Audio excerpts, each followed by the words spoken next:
Halo Ananda hebat, apa kabar? Sudah siap untuk belajar kan?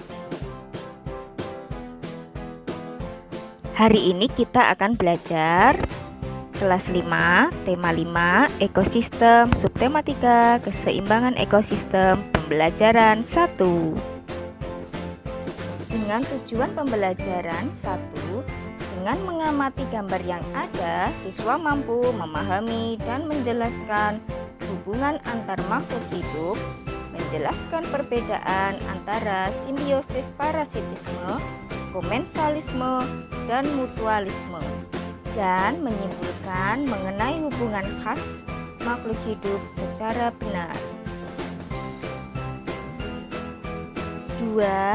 Dengan mencermati teks bacaan yang disajikan, siswa mampu menemukan dan mencari arti dari kosakata baru, menentukan pokok pikiran dari sebuah bacaan non-fiksi, dan menyajikannya dalam bentuk sebuah peta pikiran secara baik dan benar.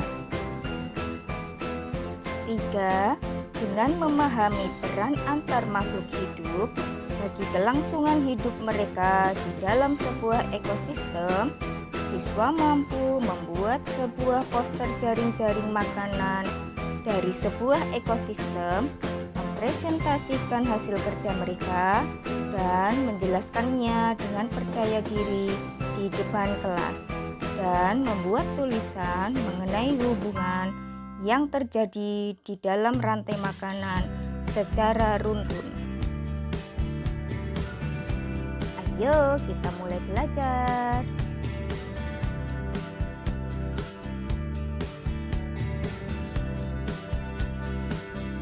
Semua makhluk hidup memerlukan makhluk hidup lain untuk mempertahankan hidup. Makanan dan sumber energi lain menjadi salah satu faktor penting terjadinya saling kebergantungan antar makhluk hidup.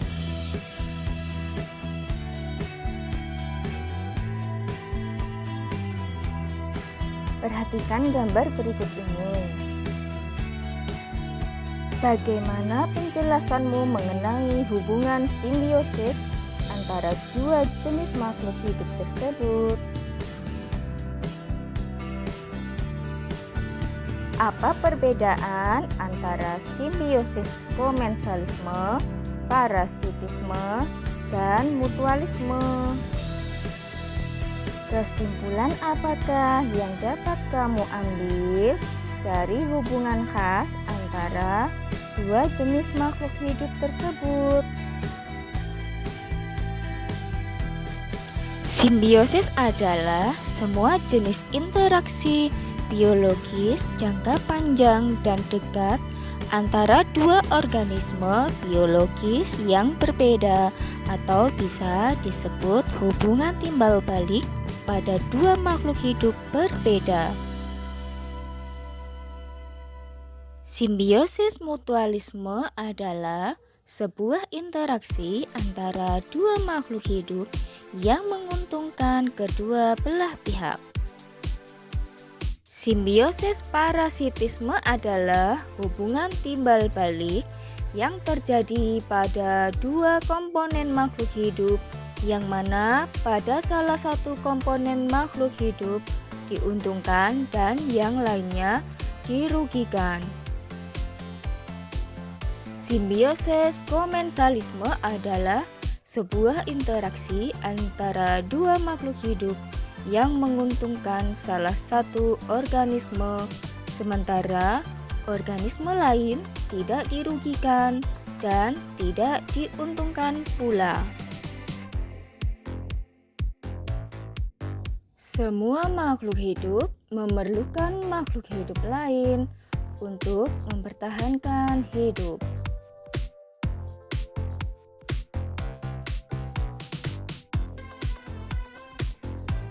Makanan dan sumber energi lain menjadi salah satu faktor penting terjadinya saling kebergantungan antar makhluk hidup.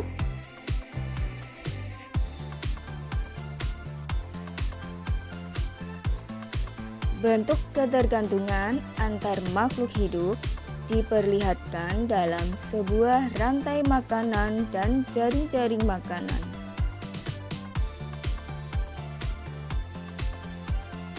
Bagaimana peran rantai makanan dan jaring-jaring makanan bagi kelangsungan hidup makhluk hidup di dalamnya dan di dalam ekosistem?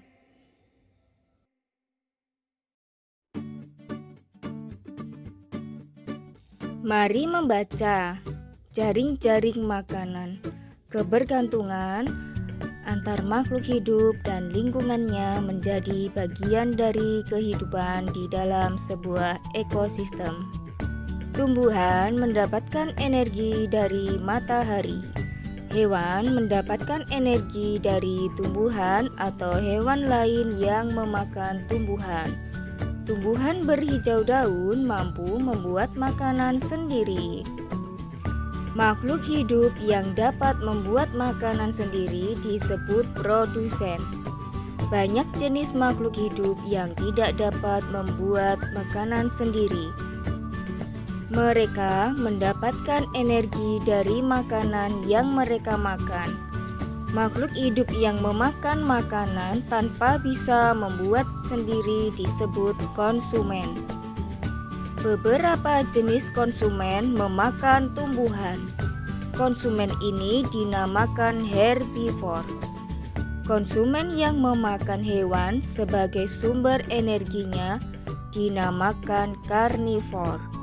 Ada juga konsumen yang memakan baik tumbuhan maupun hewan yang dinamakan omnivor. Energi mengalir dari satu makhluk hidup ke makhluk hidup lain di dalam rantai makanan. Rantai makanan adalah hubungan yang khas antara sekelompok produsen dan konsumen. Konsumen memakan produsen. Produsen melepas energi kepada konsumen. Konsumen itu lalu menjadi mangsa konsumen yang lain. Mangsa adalah semua hewan yang diburu untuk dimakan oleh hewan lain. Dengan demikian, mangsa akan melepas energinya kepada pemangsa. Pemangsa atau predator adalah konsumen yang berburu makanan. Jadi, energi dialirkan dari produsen kepada konsumen di dalam rantai makanan. Di dalam sebuah ekosistem, terdapat hubungan antara beberapa rantai makanan yang terjadi. Satu jenis hewan dapat terlibat dalam beberapa rantai makanan. Demikian juga dengan produsen. Kumpulan dari beberapa rantai makanan di dalam sebuah ekosistem disebut dengan jaring-jaring makanan. Di dalam jaring-jaring makanan, jumlah hewan yang terlibat makin banyak dan energi yang mengalir juga makin kompleks. Pada jaring-jaring makanan, dimungkinkan terjadi persaingan antar makhluk hidup, baik di dalam rantai makanan maupun di dalam jaring-jaring makanan. Setiap komponen yang ada dalam jaring-jaring makanan saling memengaruhi satu dengan yang lain.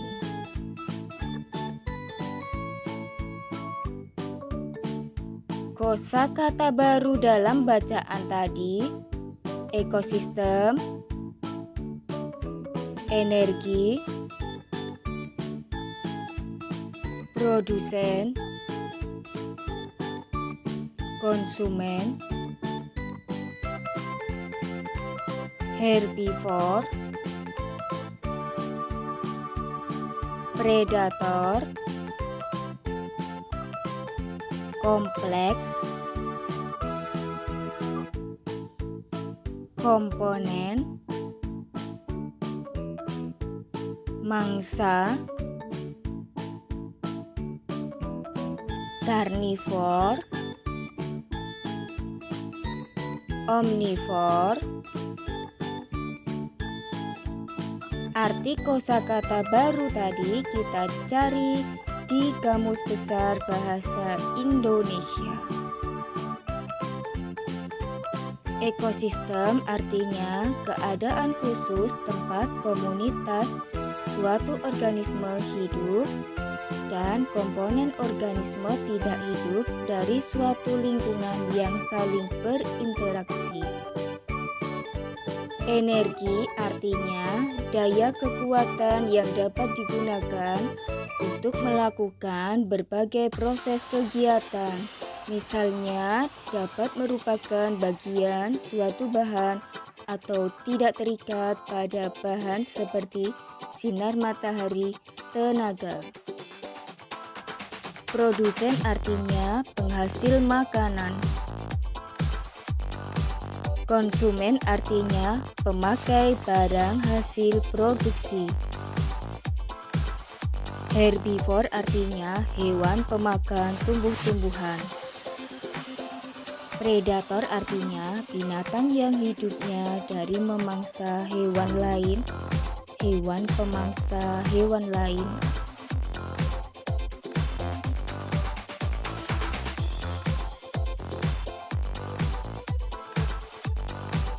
Komponen artinya bagian dari keseluruhan unsur.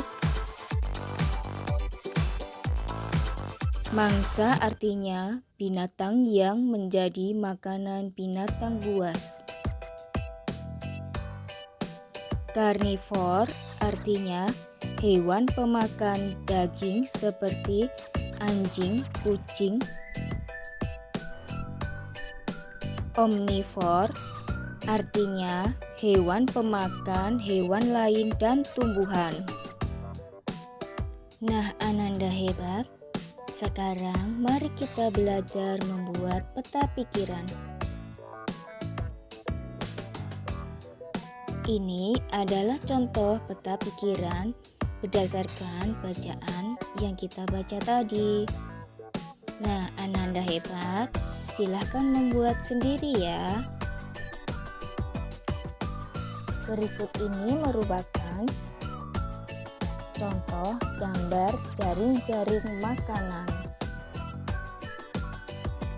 Jaring-jaring makanan adalah hubungan dari beberapa siklus rantai makanan pada suatu ekosistem.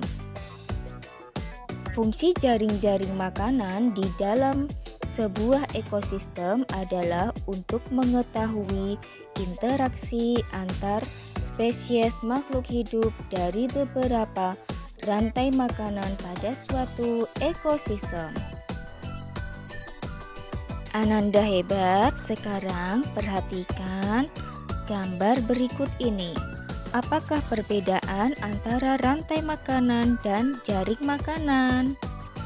Perbedaan antara rantai makanan dan jaring-jaring makanan adalah makhluk hidup yang terlibat dalam rantai makanan lebih sedikit dibanding jaring-jaring makanan.